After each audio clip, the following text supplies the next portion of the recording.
যারা অবিবাহিত যুবক যুবতী আছো, এই লেকচার তোমরা যারা শুনছো, তোমাদের মধ্যে কেউ যদি জেনা করে থাকো, অবিবাহিতর কথা বলছি, তোমাদের কাঁধের মধ্যে এখন 100 বেত্রাঘাতের শাস্তি ঝুলে আছে।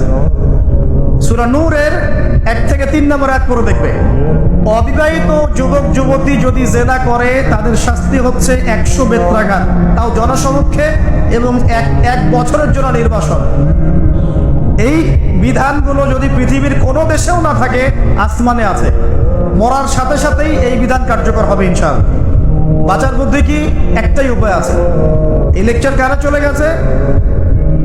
অনতি বিলম্বে ওযু করবে, ওযু করে খালেস ভাবে রাতের শেষ রাতে জায়নামাজ বিছাবে, জায়নামাজ বিছিয়ে আল্লাহর সামনে দাঁড়িয়ে 2 রাকাত নামাজ পড়বে, পড়ে নিজের পাপের কথা স্মরণ করে চোখ দিয়ে দরদর করে পানি ফেলে দিবে, আল্লাহকে সেজদা গিয়ে বলবে, আল্লাহ আমি জিনা করেছি, আমাকে মাফ করে দাও, আমার এই পাপের কথা কেউ জানে না, তুমি জানো, মাফ করে দাও। এই মাফ নেওয়ার পরে আবার ওই যার সাথে করেছেন ওর সাথে আবার লিঙ্ক আপ করার চেষ্টা করেন না। আসো আমরা জেনা করেছিলাম, আসো বিয়ে করে নিই, এটা সলিউশন না।